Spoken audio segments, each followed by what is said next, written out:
Welcome to Archive Whispers, a place to fall asleep. Settle in, lower the lights, and let the archive open. Tonight, a small stone town on the East African coast, late in the warm season, when the night air is thick and soft and carries the smell of lime plaster and the sea. A single oil lamp burns in a shallow clay dish in an upstairs room, its flame leaning and settling, and the white plastered walls hold the light the way cupped hands hold a little warmth, so that the whole room glows the color of weak honey. Beyond the shutter, the town lies low and pale against the water, flat-roofed houses of coral stone gathered close along narrow lanes, and somewhere past the last wall the ocean breathes against the reef, steady and unhurried.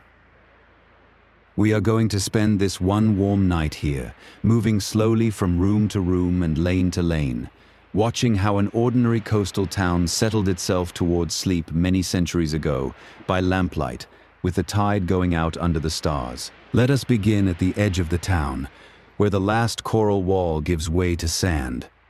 The houses end here, and the land slopes down in pale steps to a beach that is warm underfoot even now, hours after the sun has gone. The sand still holds the heat of the day, and the night lays itself down over it, soft and dark and salted, while the water turns slow and black just beyond the reach of the lamps. Out past the shallows there is a reef, a long, low line of coral that the eye can barely find in the dark, and it is the reef that makes the steady sound the town has listened to for as long as anyone can remember. The open ocean comes in from far away and meets that barrier and breaks there.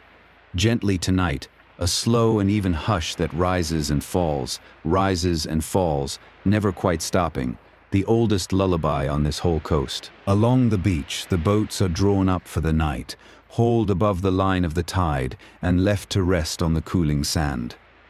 They sit slightly tilted, their hulls dark and rounded, and the small waves reach toward them and fall back without touching. By day this shore is busy with loading and unloading, with the calling of men and the dragging of baskets. But now it is only the boats and the sand and the water, and the long patient breathing of the reef. If we crouch beside one of them and let our eyes adjust, we can see how it is made, and it is a quiet marvel. The planks are not nailed but sewn, stitched edge to edge with cord twisted from the husk of the coconut, the holes pegged and packed with fiber so the seams will hold and still give a little.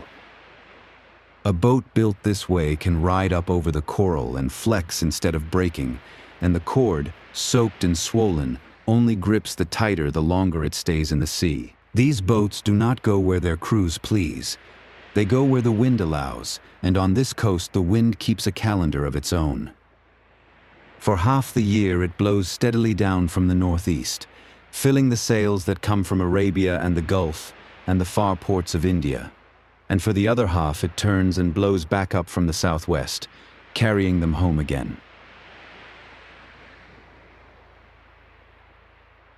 The whole town lives by this slow turning of the air, and tonight the wind is only a warm breath off the land, waiting. The tide is going out now, slipping away from the land grain by grain, and where the water pulls back it leaves a wide flat of wet sand and dark weed that gleams faintly under the stars. The smell of it drifts up to the town, the low green smell of the shallows, of salt and weed and the small lives that the sea keeps, and it mixes with the smell of wood smoke from the cooking fires and the cool mineral scent of wet lime plaster on the walls. Higher up the beach, where the sand stays dry, the fishermen have left their gear to rest through the night. There are nets hung over wooden frames to dry, their meshes stiff with salt, and woven basket traps stacked one inside another, and long thin poles leaning together like the bones of some patient animal. Tomorrow before the light these things will be carried down to the water again, but for now they hold their shapes in the dark, waiting without impatience, as everything on this coast seems to wait. On the largest of the beached vessels the mast still stands, a single tall pole stepped into the hull, and the sail is bound to its long spar and furled tight, a heavy roll of matting woven from palm leaf, pale against the sky. By day, set and filled, that sail drives the boat slanting across the wind, and the steersman leans on his great oar at the stern and reads the water by its color. By night, it is only a sleeping shape, and the rope that holds it taps softly, now and then, against the wood. A figure moves along the high beach, slow and unhurried, a watchman walking the shore as watchmen have always walked it, seen only as a dark shape against the paler sand.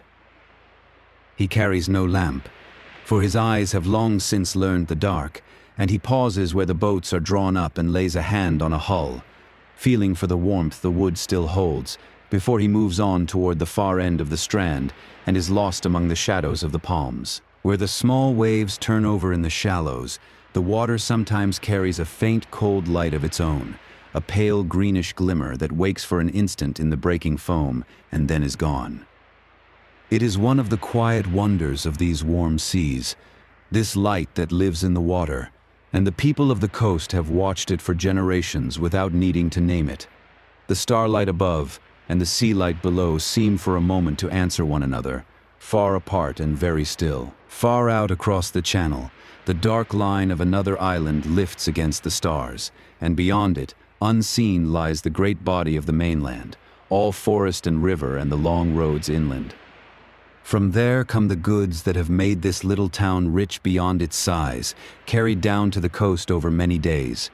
And from the sea come the answering goods of distant ports, so that the town sits between two vast and patient worlds, the land at its back and the ocean at its face, and belongs entirely to neither. Near the middle of the waterfront there is a level place where the boats are unloaded, and a few low stone stores stand back from the sand with their doors barred for the night.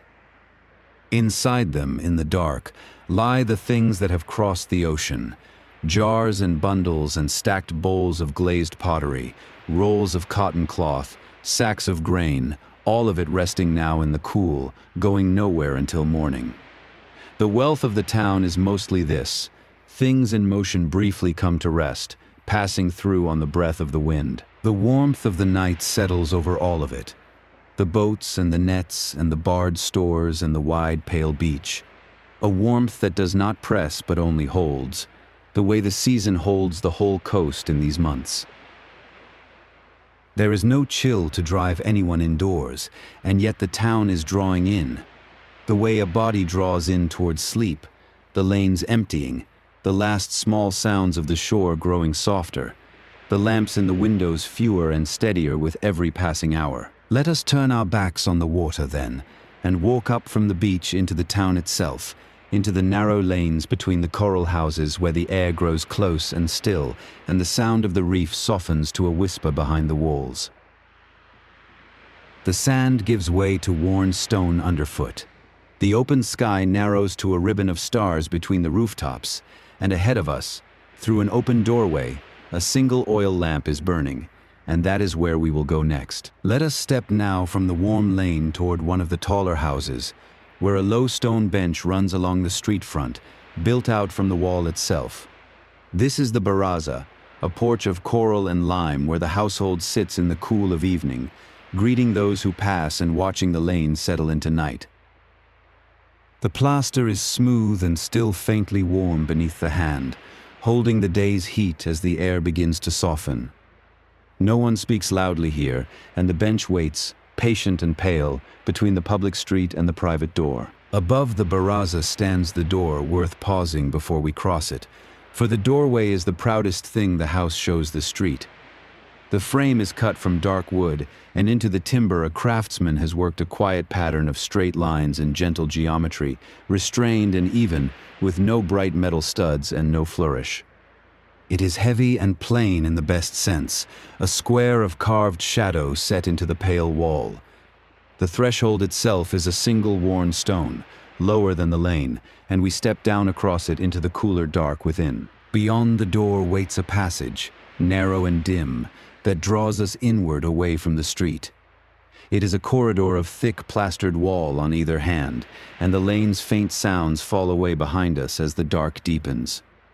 The air here is cooler, held in the stone, smelling of lime and the thin gray thread of lamp smoke settled over many evenings.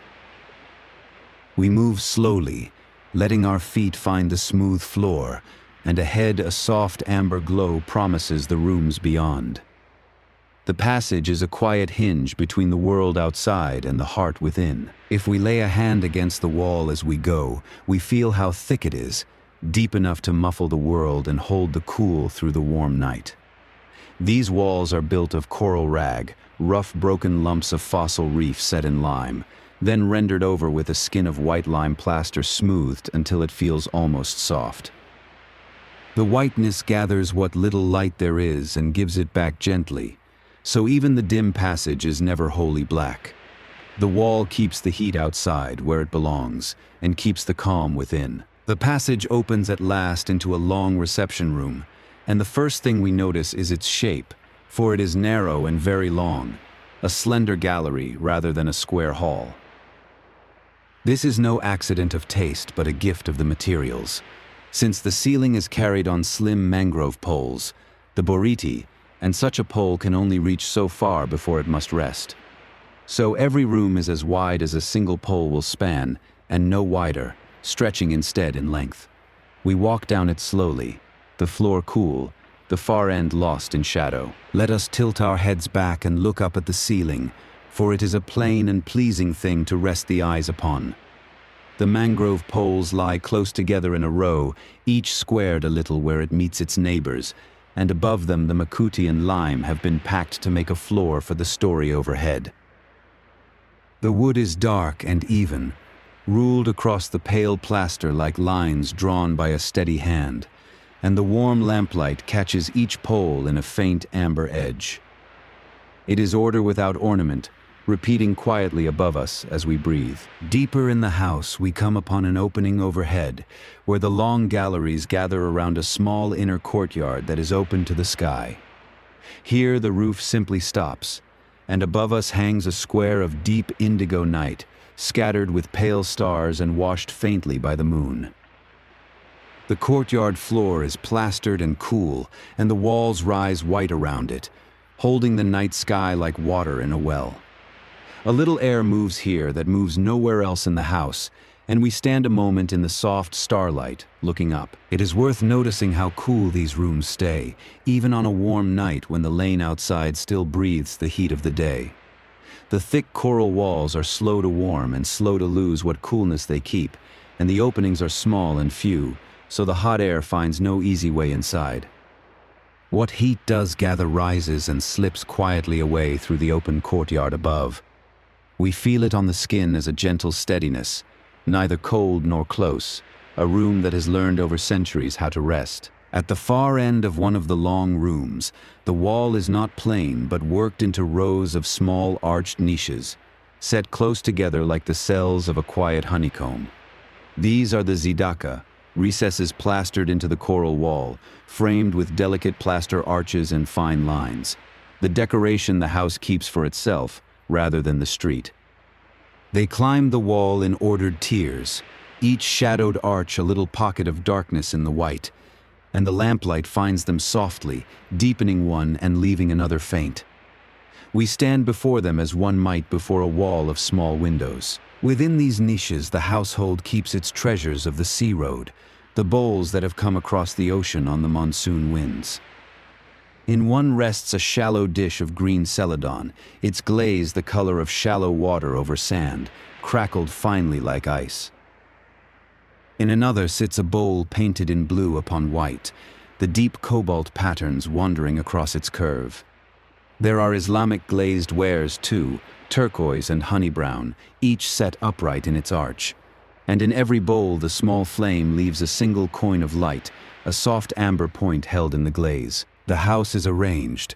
We begin to understand, as a slow journey inward, a gentle gradient from the open street to the guarded heart. The baraza belongs to anyone who passes, the first reception room to the welcomed guest, and each room beyond is a little more private than the last. To reach the innermost chambers, where the family keeps its quietest hours, one must pass through all the more public rooms in order, so that distance itself becomes a kind of courtesy. Nothing is locked against us, yet the way grows dimmer with each threshold, and we feel ourselves drawn toward the center. Someone of the household is moving deeper into the house now, carrying a single oil lamp in a shallow clay dish, and we follow the small light at a gentle distance. The lamp is the plainest of things, a saucer of fired earth with a little oil and a twist of cotton for a wick, the flame no larger than a thumb. Yet it is enough, for the white walls pass it from room to room, and the bearer moves slowly so the flame will not gutter. We see only a shape ahead, a silhouette with no face, the light cupped against the dark. All through the house the small sounds of settling can be heard, soft and unhurried, as the household lays itself down for the night. A woven mat is unrolled across the cool floor with a faint, dry whisper. A carved wooden chest is eased shut, a water jar set against the wall with a low note of clay on stone. Cotton cloth is folded aside. No one hurries, and no voice rises above a murmur, for the warm dark asks for gentleness. We stand at the edge of a doorway and listen, and the house seems to breathe slower around us, easing toward sleep. If we stand quite still in the inner dark and let our breathing slow, the faintest sound reaches us from beyond the thick walls, far off and steady. It is the reef, the long, low murmur of the ocean breaking on the coral barrier beyond the town, a sound so constant that the household has long since stopped hearing it. Yet it is always there, a soft gray hush underneath everything, rising and falling slower than the slowest breath. The stone carries it dimly inward, folding itself around the lamplight, and the cool rooms like a blanket laid over the quiet house. We have come a long, slow way inward from the stone bench at the street, through passage and gallery and starlit court, past the niches with their cool bowls of caught light, and now the lamp the household carried turns toward another part of the house. From somewhere deeper comes a different warmth and a faint, homely smell, the breath of a banked cooking fire and the dim hint of grain and water. Let us follow it gently, in no hurry at all, leaving the white reception rooms behind to their quiet. The kitchen and its low embers wait ahead, and we drift toward them. Let us step now into the cooking room of the stone house, a low and quiet chamber set toward the back, where the day's warmth still lingers in the coral walls and the air carries the faint, comfortable smell of wood smoke. Here the family prepares its meals, and here, in the deep of the evening, the work is nearly done, the fire settling, the pots drawn aside. We will sit for a while in this small, warm room and let the gentle weight of the day's cooking ease, slowly, into the stillness of the coming night around us. At the heart of the room sits the low clay hearth, a shaped bed of packed earth raised a little from the floor, blackened and smoothed by long years of fires. Within it 3 weathered stones stand close together, set in a small triangle, and between them the embers glow, soft and orange, breathing their warmth into the chamber. This is the 3-stone fire, the oldest and simplest of arrangements, the same shape of hearth that has cooked countless evening meals along this coast. We watch the embers settle, dimming and brightening gently, while the quiet of the kitchen deepens. Resting upon the stones, or set close beside the fire to keep its warmth, are the cooking pots, round-bottomed vessels of fired clay, their outsides blackened with soot from many meals. They are shaped to nestle among the 3 stones, their curved bases cradled by the flames, and their wide mouths hold the rice and the fish and the slow simmering stews of the household. One pot still steams faintly, the last of the evening's food kept warm within. We let our eyes rest on its dark, rounded form, ordinary and patient, holding the gentle heat of the dying fire. The whole room is gathered around the scent of wood smoke and grilled fish, a smell that has settled into the walls and the mats and the very stone of the place. Earlier the day's catch was laid over the coals, and the smell of it still drifts in the warm air, mingled with the sweetness of coconut and the faint earthiness of cooked grain. It is a homely scent, neither sharp nor heavy, only warm and full, the smell of a meal made and shared. We breathe it in slowly, letting it loosen our shoulders, letting the evening grow softer. Against the wall stands the heavy stone quern, the grinding stone, a broad flat slab worn into a shallow hollow by the long daily labor of grinding grain. Beside it lies the smaller handstone, the muller, smoothed pale where countless palms have pressed it back and forth. By daylight the women knelt here, rolling the upper stone over the lower, crushing the grain into meal for the day's bread and porridge. Now it rests, dusted faintly with pale flour, its work finished until morning. We look upon its quiet bulk, patient and unmoving in the warm and fading light. In a shallow basket near the hearth lie the grains of the household, the staples upon which the evening meal was built. There is rice, pale and prized, brought up the coast by the monsoon traders, and set on the tables of the well-to-do, and beside it the older grains, sorghum and pearl millet, hardy and homely, grown in the fields beyond the town. These have fed the coast far longer than the rice, plain and nourishing in their humble way. We let our gaze move slowly over them, the smooth white and the small dark seeds, gathered for tomorrow's cooking. Much of the meal came from the reef that lies beyond the town, that broad, shallow garden of the sea where the day's catch was gathered. Fish were brought up at the falling tide, silver and firm, along with shellfish prized from the rocks and the small creatures of the shallows.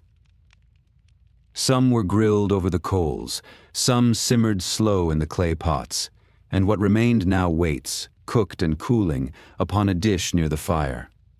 We think of the quiet reef out in the dark, its waves faint beyond the walls, having given its gift to this table. Near the grinding stone rests a coconut, split open and grated, its white flesh heaped pale in a wooden bowl.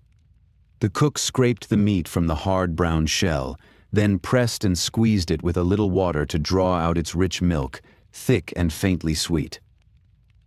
That milk went into the pot to cook the rice and to simmer the fish, lending the meal its smooth, mellow fullness, the flavor that runs through so much of this coast's cooking. We look at the soft grated white and the empty shell, the everyday richness drawn from a single fallen nut. In the cooler shadow of the room stand the great water jars, large vessels of porous unglazed clay that keep the water within fresh and cool through the warm coastal night. The clay breathes a little, letting the faintest dampness rise to its surface, and the slow drift of air across it carries the heat gently away, so the water stays sweet for drinking and cooking. A gourd dipper rests across one mouth, ready for the morning. We listen to the deep quiet around these patient jars, full and still, holding the cool of the well against the long, warm dark. On a low shelf, set apart, lie the small luxuries of a prosperous house, the goods carried in across the sea by the monsoon ships. There are dates and dried fruit from far Arabia, dark and sticky and sweet, a little precious sugar wrapped close, and a pinch of traded black pepper kept careful in a small lidded jar. These came a long way over the water, bartered for the cloth and the goods of the coast, and they are used sparingly, a touch of richness on a fortunate table. We regard them quietly, these traveled things, resting at last in a warm kitchen. Beside these traveled goods sit the gentler fruits of the coast itself, a small hand of ripe bananas, their skins gone soft and freckled and gold, and a lime split open, pale and fragrant, its bright clean scent lifting faintly into the warm air. The bananas are sweet and ready, plucked from the gardens beyond the town walls, and the lime will be squeezed over the fish to lighten its richness. Simple things, grown close to home, and yet they round out the meal with their freshness. We rest our eyes on their soft colors, calm and homely in the lamplight. In the larger room nearby, the family has gathered to eat, seated upon woven palm leaf mats spread across the swept floor. We see them only as calm shapes in the soft light, turned away, gathered close around the shared dishes set between them, reaching gently with the right hand to take their portion of rice and fish. There is little talk, only the quiet sounds of a meal drawing to its end, the soft press of fingers, the easy nearness of those who eat together each night. We sit a small distance apart, watching the warm and unhurried circle of the shared table. When the eating is done, water is brought for the washing of hands, poured in a thin, clear stream from a narrow-necked ewer over a shallow basin. We see the dim shape of a hand tilting the vessel, the water falling soft and silver in the lamplight, rinsing away the warmth and richness of the meal. It is a small and gentle rite, performed each evening without hurry, the cool water a quiet close to the gathering. The basin is set aside, the ewer returned to its place, and the family rises slowly from the mats into the deepening calm of the house. Now the cook returns to the hearth to bank the embers low for the night, drawing the glowing coals together and covering them gently with a soft gray blanket of ash, so that a little warmth and a small living ember may be kept until the morning.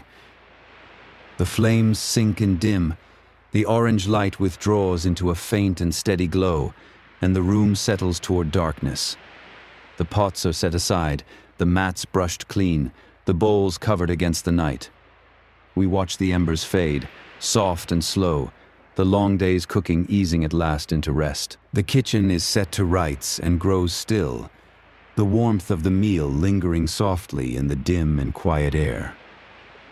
Beyond the walls, the town lies hushed beneath the stars, and somewhere across the lanes from the slender tower of the mosque, the call to the night prayer will soon rise into the dark, low, and unhurried, drawing the faithful toward their rest. We let the warm room fall behind us now, the embers banked, the dishes covered, and turn gently toward that distant call, following the soft thread of the evening onward into the prayer that waits ahead. Let us turn now away from the houses and follow a narrow lane that runs inward from the shore, the kind of lane a person could walk in the dark with their eyes half closed. The walls of coral stone rise close on either hand, still warm from the day, and overhead a thin ribbon of stars marks the way between the flat rooftops. There is no lamp out here, only the pale wash of moonlight on whitewashed lime, and somewhere ahead the sound of the reef softens, and the cool, still air carries a faint thread of incense. The lane opens a little, and there before us stands the mosque, though a stranger might pass it without knowing. It is small and plain, built of the same coral stone and white lime plaster as every house around it, with no tower rising over it and no minaret to mark the sky. There is no great open courtyard within, only a low, quiet building that seems to grow out of the town rather than stand apart from it. It keeps no height and asks for no eyes. It simply waits in the dark, modest and still, for those who come. Beside the doorway, set low into the ground, there is a shallow stone cistern, a little pool of coral rock that holds water drawn cool from the well. Here those who come to pray will pause and wash, and we may stand quietly and watch the ritual that has worn these stones smooth. A hand dips and lifts, and the water runs clear over the fingers. The face is washed, the arms, and last of all the bare feet, slow and careful, while the small sound of dripping water marks each gesture in the warm and patient dark. We leave our sandals at the threshold, as is the custom, and step barefoot into the prayer hall. And the floor underfoot is soft, laid over with mats woven from palm leaf. The mats are cool and faintly rough against the soles, and they give a little with each careful step, hushing the sound of feet to almost nothing. The air inside is close and quiet, holding the smell of lime and lamp oil and a thread of frankincense, and the warmth of the day still lingers in the stone, gathered and kept like something gently held. The hall is not large, and its roof is held up by rows of squat columns of coral stone, set close together so that the space feels gathered and intimate rather than grand. Between the columns run low arches, plain and rounded, springing from one stone shoulder to the next, and the warm light of a lamp throws their soft curves into shadow along the white walls. There is nothing painted here, nothing gilded, no ornament beyond the honest shape of the stone itself, and the quiet of the place seems to deepen the longer we stand within it. At the far wall, the one that faces toward Mecca, there is a single niche cut into the stone, and it is the one place in the whole town where the people allowed themselves real beauty. This is the mihrab, carved from soft Porite's coral while it was still fresh from the sea, worked with fine patterns that flow around its arch like lace turned to stone.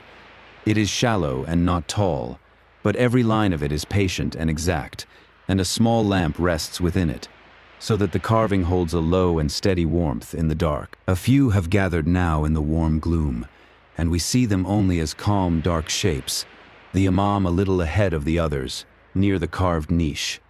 They stand and they bow, and they kneel together, unhurried, their movements soft and even, and no face turns toward us in the lamplight. There is no need to look at anyone. The room itself seems to draw all of them gently into the same slow rhythm, the same quiet attention, and we keep to the shadow at the back and breathe slowly and let the stillness settle over us. A little earlier, the call to prayer had drifted out over the town, and it came not from any tower, for there is none, but from the ground, from a single voice raised softly at the doorway of the mosque. It rose and carried over the flat rooftops, low and unhurried, threading through the dark lanes and out toward the sea. And those who heard it did not hasten, but simply set down what they held and turned their steps this way. The sound has faded now, leaving only its memory in the warm air and the gathered ones at their devotion. Within the hall, the recitation begins, and it is low and even, a voice moving slowly through the old words, neither loud nor quick, rising and settling like the long breath of the reef beyond the walls. We cannot follow the meaning, and we need not. It is enough to let the sound pass over us, the rounded syllables and the soft pauses, the patient return to the same gentle cadence again and again. The lamp flame leans and steadies in the still air. The carved coral glows faintly behind the imam, and time itself seems to slow to the measure of the voice. Off to one side, through a low opening, there is a smaller room, plainer still, and by day it is the place where the children come to learn. It is a chuo, a little school, and now in the night it stands empty and silent, the mats rolled, the air holding the faint smell of ink and wood. Against the wall lean the wooden boards on which the young ones trace their letters, copying the same lines over and over until the shapes live in the hand. Tonight no small voices fill it. There is only the dark and the waiting boards. There is an older layer of belief here too, quieter still, woven in beneath the prayers and never spoken of loudly. In small corners of the town, by a threshold or an old tree or a stone that has always stood there, a little offering is sometimes left, a few grains, a wisp of incense, a soft word of respect. It is care for the ancestors who walked these lanes before, and for the unseen spirits of the place, and it sits gently alongside the night devotion rather than against it. Two kinds of remembering kept side by side in the dark. The prayer comes to its close, and the gathered ones rise without haste, slow shapes unfolding from the mats and turning toward the door. There are a few soft words exchanged, a hand laid for a moment on a shoulder, and then one by one they slip out into the lane, their bare feet quiet on the stone, their pale robes fading into the indigo dark. The mosque empties as gently as it filled, and the warmth of all those gathered moments seems to stay behind in the close air, held by the patient stone long after the people have gone. When the last of them has gone, the lamp in the mihrab is left burning, small and steady, a single point of warmth in the empty hall. No one tends it now, it simply keeps its low flame against the dark, the way it has on so many nights before, the carved coral glowing faintly around it. We linger a moment more, feeling the rough mat beneath our feet and the cool stone of a column under our fingertips, and then we too turn toward the doorway, leaving the quiet and the light to keep their long watch alone. Outside, the lane receives us again, cool and dark and quiet, and the stars hang in their thin ribbon between the rooftops as before. Behind us, the mosque settles back into the line of houses, indistinguishable once more, its one lamp hidden now within. The night air carries the faint hush of the reef and a last thread of incense, and ahead the lanes wind on toward where the workshops sleep and the goods of distant ports lie waiting in dark storerooms. Let us follow them gently that way, in no hurry at all, toward the quiet trade of the town. Let us step now into a merchant's storeroom, a low square room of coral stone with whitewashed lime walls, set behind a barred door near the heart of the town. The air inside is still and cool and faintly sweet with incense wood, and a single oil lamp burns low in a niche, its warm light pooling on the floor. Here, in the dark of one small room, lie pieces of distant worlds that have crossed the wide ocean and come up from the far interior, all of them at rest now, waiting quietly through the night. Against the far wall stands a carved wooden chest, the merchant's own, dark with age and rubbed smooth at the corners by many hands. Its lid carries a restrained pattern of geometric lines, cut shallow into the grain, with no bright fittings and no studded ornament, only the quiet work of a careful chisel. Inside it he keeps his most precious wares, the small and the costly, folded and wrapped and laid in order. The wood smells faintly of oil and salt, and the lamplight slides along its closed lid without finding a way in, leaving its contents to the dark. On a low shelf stands the town's great prize, a stack of Chinese bowls carried half across the world. Some a green celadon, their glaze the soft color of pond water, smooth and cool to the touch, with a faint crackle running through the surface like fine breath on glass. Others are blue and white porcelain, painted with deep indigo flowers under a clear glaze that holds the lamplight in a gentle sheen. They came from the far east of the ocean, passed from hand to hand across many seas, and now they rest here, stacked and silent in a small dark room. Beside the porcelain sit wares from the Gulf, glazed ceramics and luster bowls carried south on the monsoon winds. Their glazes are warmer, turquoise and honey, and a soft copper sheen that catches the lamp and gives back a metallic glimmer, painted with looping lines and patterns of leaf and vine. They are heavier than the porcelain, and the clay beneath the glaze shows pale at a chipped edge. Set among the Chinese bowls, they make a quiet gathering of distant kilns, the work of potters who never met, resting now on the same coral shelf in the dark. On the chest's open tray rest several small clay pots, and in them lie glass beads in countless colors, each pot a little hoard of light. There are beads of deep blue and dull green, brick red and pale yellow, some clear as water and some clouded, no larger than a grain of grain, smooth and faintly warm when the hand sinks into them. They came from far-off glass furnaces and traveled here in pouches and jars, and on this coast they pass as a kind of money, counted and weighed and traded, a quiet currency lying still in the dark. Folded along one wall lie bolts of cotton cloth, stacked one upon another in the dark. Some are plain local weave, sturdy and a little coarse under the fingers, the threads thick and the color the soft brown of undyed fiber.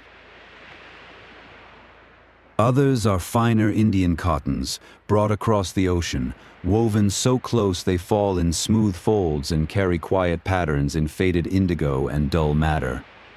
The whole stack smells of dry fiber and a trace of salt, and it sits there patiently, a soft wall of cloth that has crossed the sea or grown up beneath these very looms. Not everything here has come from over the water, for some of it has come up from the African interior and is bound the other way, out toward the sea.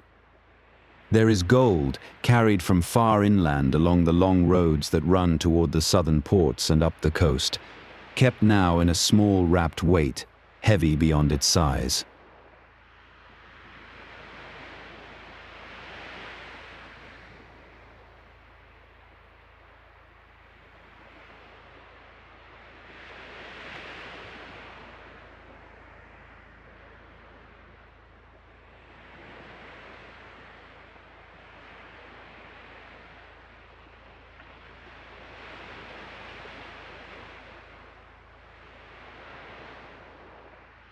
There is elephant ivory, lengths of smooth, pale tusk laid along the floor, and folded animal hides, and clouded pieces of rock crystal. They wait in the dark to be loaded and sent away upon the next favorable wind. In a shallow dish near the lamp lie small copper coins, minted in this very town, dull and worn and thin. They carry simple lines of writing pressed into the metal, the letters softened by years of passing from palm to palm, and they are darkened now to the color of old leaves. They buy the small things of daily life, a measure of grain, a length of plain cloth, and beside the gold and the ivory they seem very modest indeed. Yet they too are a kind of trust, a quiet promise lying gathered in a dish in the dark. Behind the storeroom opens a small walled yard, and here, under the open night, the mangrove poles are stacked and counted. They are straight dark lengths of cut wood, hard and heavy, raised in the tidal creeks along the coast, and trimmed clean of branch and leaf. They lie in long ordered piles, butt ends squared toward the gate, ready to be carried down and shipped across the ocean to lands where good straight timber is scarce. The sea air drifts over them, and they hold the smell of salt and mud and cut wood, resting beneath the faint stars. Let us turn now to the workshops that stand quiet for the night, beginning with a weaver's loom in a small room off the lane. It is a simple wooden frame, its uprights worn pale where hands have gripped them, and across it stretch the long parallel threads of the warp, taut and orderly in the lamplight. A half-finished cloth hangs from the lower beam, its woven edge clean and even, the shuttle resting where it was last set down. The loom holds its breath through the night, the unfinished web waiting for the morning to be carried on. Nearby stands a woodcarver's bench, and on it lies a panel of restrained geometric carving, half-worked and clean of dust. The chisels are laid in a row along the bench edge, their handles smoothed by use, and their blades dulled to a soft gray in the lamplight, each one set in its place by a careful hand. Curls of pale shaving lie where they fell, and the smell of cut and oiled wood hangs gently in the air. The pattern in the panel is plain and even, no studs, no gilding, only the quiet repeating lines that the morning will continue. In a corner of the same lane stands a potter's low workbench, covered now with a cloth for the night. On a low shelf beside it sit the bowls she has shaped by hand, coiled and smoothed without a wheel, drying slowly in the warm dark, their soft gray clay holding the marks of the fingers that drew them up. They are plain things, undecorated, made for water and grain and oil, the everyday vessels of the town, and they wait to be fired in their own good time. The room smells of damp earth and clay, cool and clean, the patient breath of unbaked pottery. Back in the merchant's storeroom there is a small wooden box of incense, and when its lid is lifted, a sweetness rises into the cool air. Inside lie pale chips of frankincense resin and darker fragments of aloeswood and sandalwood, brought from across the sea and kept for the burning. Their scent is warm and resinous and faintly bitter, and it threads through the whole room, mingling with the dry smell of cloth and the salt of the night. It is a smell of far places gathered into one small box, sitting quietly closed again upon its shelf in the dark. And so this one small town holds, in its dark rooms at once, pieces of China and Arabia and India and the African interior, gathered quietly under coral roofs.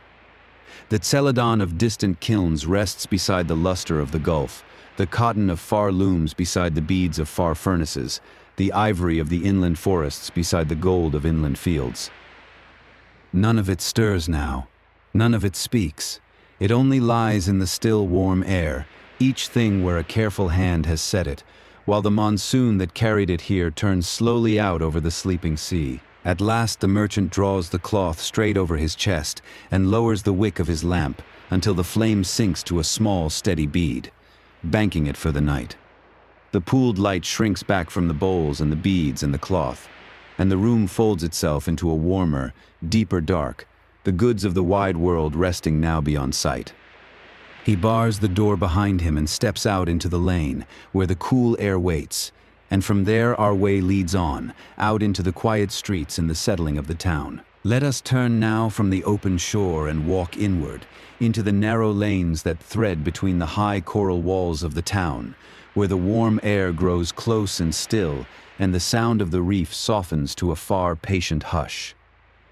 The lanes are narrow here, only as wide as two people passing, and the whitewashed lime walls lean near above us, pale in the moonlight, so that the lane becomes a soft and shadowed corridor of stone, and the heat of the long day still rises gently from the worn ground beneath our feet. Along the front of each house there runs a low bench of stone, built out from the wall itself and worn smooth by years of sitting, and these benches are called baraza, and they are where the evening gathers and slowly empties.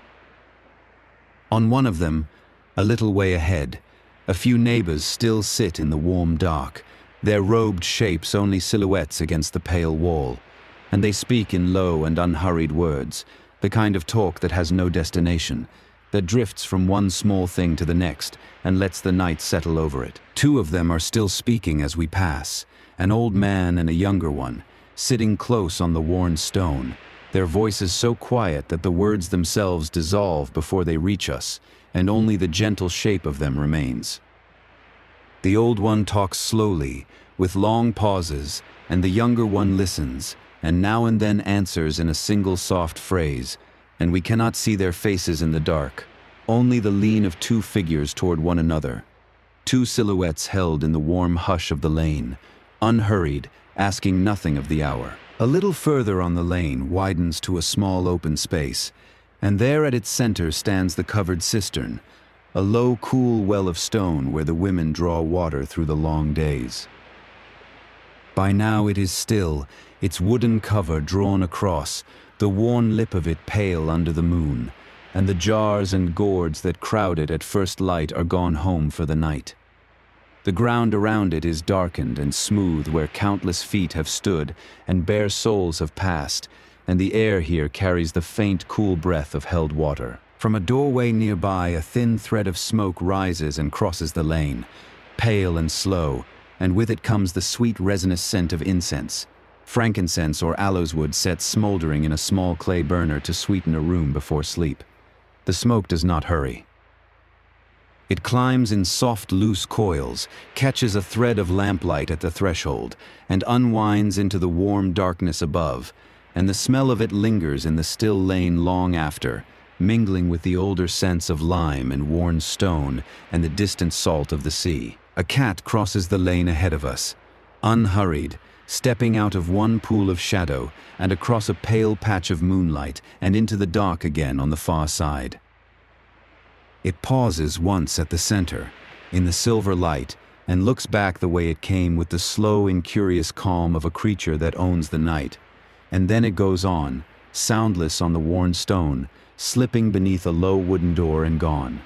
The lane is still again, and the patch of moonlight lies empty where it stood, smooth and pale and quiet. Through a gap in the wall we glimpse a small side court where the animals are settling for the night, a few goats folded down against the cool of the coral stone and a single donkey tethered in the corner, standing with its head low and its long ears soft.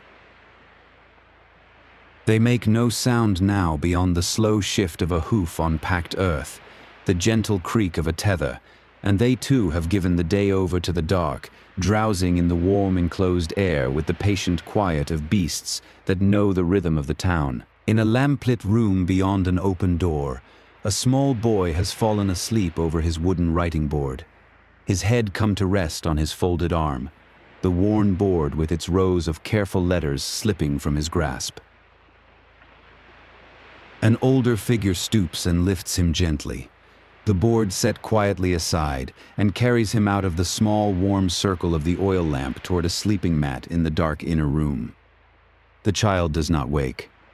He is only a small weight gathered up and borne away, and the lamp burns on alone behind them. Back in the lane, a last open doorway stands lit, a single carved wooden door with no brass studs swung inward upon a warm amber room, and as we watch a hand reaches and draws it slowly closed. The wedge of light along the worn stone narrows, and is gone, and the small click of the latch settling is the softest of sounds in the warm dark. One more household has folded itself in for the night, and the lane outside returns to its even shadow, the pale walls leaning close, the air still and sweet and unmoving. Let us climb now in our thoughts to the flat lime roofs, For on the warmest nights some of the town does not sleep below but above, up under the open sky. Woven mats are laid out across the cool, pale plaster, and figures lie wrapped upon them, only soft, dark shapes beneath the stars, and the sea breeze comes in low across the rooftops, passing over them in a slow and even stream. From up here the whole town lies spread in moonlight, roof beyond roof, pale and silent, and the stars hang thick and steady above the warm, dark sea. Down in the lanes again, the night watchman comes once more upon his slow round, the same unhurried figure we have met before, a robed silhouette moving without haste between the pale walls. He carries no lamp tonight, for the moon is enough, and his bare feet make almost no sound upon the worn stone, only the faintest brush, the softest passing. He pauses at a corner, looks down one quiet lane and then another, finds nothing that needs him, and goes on, and the town turns a little further into sleep behind his slow and patient steps. Now along the lanes the lamps are going out, one by one, in no hurry. A warm glow that has marked a window all evening dims and is gone, and a little further on another softens to a last ember, and then to nothing, and the pale walls that held those small pools of amber give them back to the dark. Each one that fades takes a little of the color from the night and leaves the cool silver of the moon to stand alone, and the lane grows quieter still, lit now only from above by the steady distant stars. And then a deeper quiet settles, the quiet that comes when the last of the voices has gone in and the last of the lamps has dimmed, when nothing in the lanes is left to make a sound, and only the reef goes on speaking far off beyond the walls. It is a full and gentle silence, not empty but resting, the silence of a town that has lain itself down whole. The pale walls hold the warmth of the day still in their stone, and the sweet last trace of incense drifts in the air, and the moon moves slowly overhead. So let us leave the lanes as they are now, held in their warm darkness, the benches empty, the doors closed, the wells still, the roofs breathing with sleepers beneath the wide and patient stars. The whole town rests inside its coral walls, gathered close around the cool well and the quiet courts, and the sea goes on far off, slow and even, the oldest sound on all this coast. There is nothing now that asks anything of us, nothing to follow or to watch, only the warm dark and the soft hush of the reef, drawing us down, gently toward sleep. And so the town has come, at last, all the way down into the quiet. The lanes are empty now. The doors are drawn. The last low voices on the stone benches have faded into the warm dark, and there is almost nothing left awake in the whole of it but the lamp we began with, leaning and settling in its shallow clay dish, and the reef out beyond the houses, breathing its long, slow breath against the night. Let us stay here a while, in this softness, and let everything grow slower still. The lamp leans and settles. It has burned through the whole of this evening, through the meal and the prayer and the low talk in the lanes, and now its little pool of oil has grown shallow, and the flame stands lower than it did, smaller and steadier, a soft amber bead at the end of its cotton wick. It asks nothing of anyone. It only goes on giving its small light to the white walls, patiently, the way the tide goes on, the way the warm air goes on lying over the rooftops. Up on the flat rooftops, where the air is freshest, a few of the household have carried their woven mats to sleep beneath the open sky, as people on this coast have always done in the warm months. They lie on the cool lime plaster with the whole bowl of stars turning slowly above them, and the breeze that comes off the sea passes over them, soft and salted, and stirs the edge of a cloth and moves on. They are already far down into sleep, and their breathing has joined, without meaning to, the breathing of the reef. The reef breathes. Far out in the dark it goes on meeting the long swells that have traveled across the whole width of the ocean to arrive here, and it gathers them and breaks them, gently, and lets them fall, and gathers the next, and breaks it, and lets it fall, and there is no end to it and no haste in it. It was doing this before the town was built, and it will be doing it long after. And tonight it asks nothing of you either, only that you listen, and grow heavy, and let it carry you a little. Down in the lanes the last few lamps are going out, not all at once but one by one. A window here, and then a window there, falling quietly dark, as the people behind the walls lay their lamps aside and let the warm shadow close over their rooms. With each small light that goes, the stars overhead seem to gather a little more brightness to themselves, and the white walls give back a little more of the moon, until the town is lit almost wholly now by the cool far light of the sky. In the merchant's house, the carved chest is closed, and the porcelain bowls stand in their plastered niches with the lamplight gone from their rims, only the faint gray of the night now resting in their hollows. They have crossed the whole ocean to sit here in the dark, these bowls, carried by the patient wind through months of open water, and now they keep their place on the wall as quietly as the stones around them, holding nothing but shadow, waiting for a morning that is still a long way off. On the beach, the boats lie just as we left them, drawn up above the tide, their dark hulls cooling in the night air, the sewn seams of their planks holding fast as they always do. The water has gone far out now, and the wide flats gleam under the moon, and the boats wait there with the great patience of made things, for the turning of the tide, for the turning of the wind, for the morning when hands will come and run them down the sand again into the sea. The watchman has finished his round and settled at last on a stone bench near the shore, his back against the warm wall, and even he who is meant to stay awake lets his eyes close for long moments between one slow thought and the next. There is little enough to watch over. The town has folded itself away.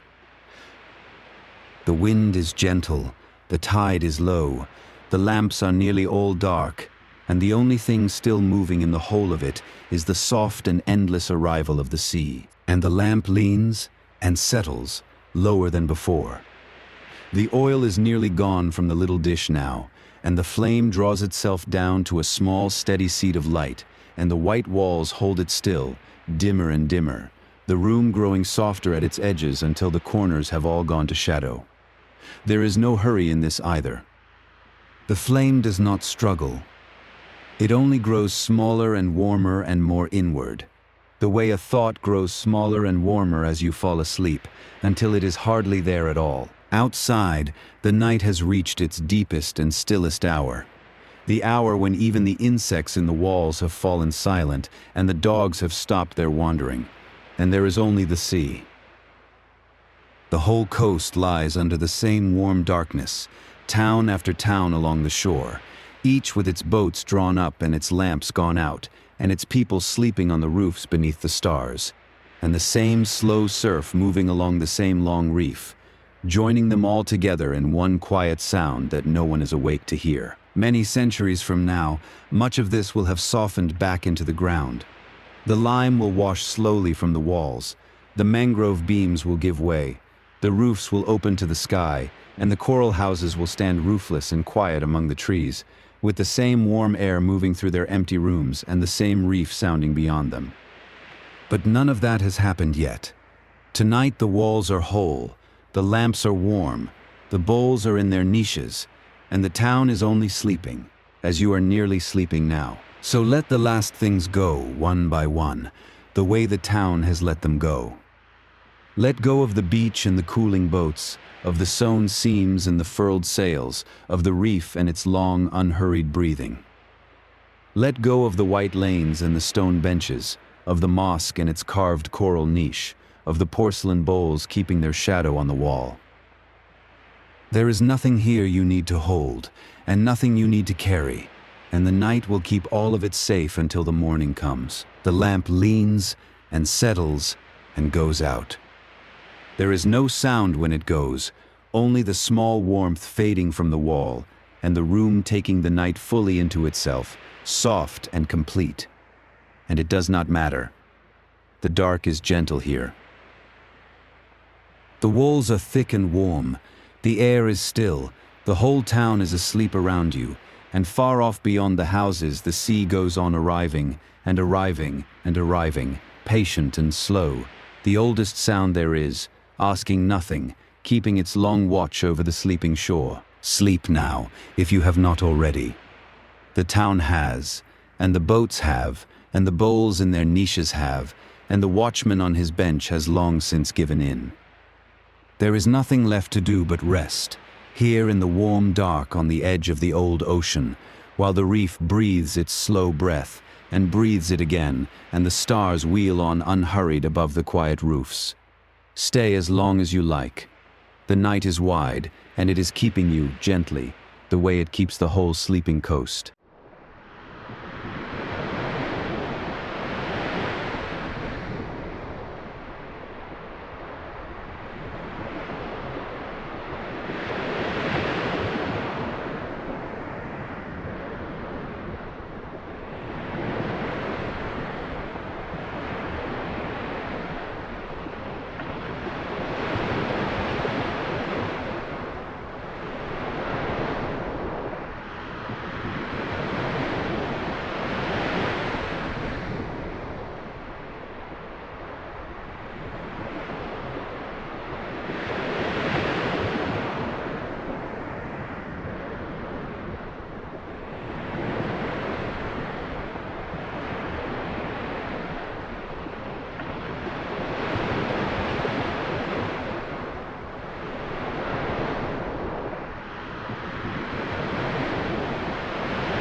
You've reached the end of tonight's archive. If you're still awake, thank you for staying. And if you drifted off somewhere in the dark, then it did its work. Rest now. The next chapter will be here when you are. Sleep well. This has been Archive Whispers.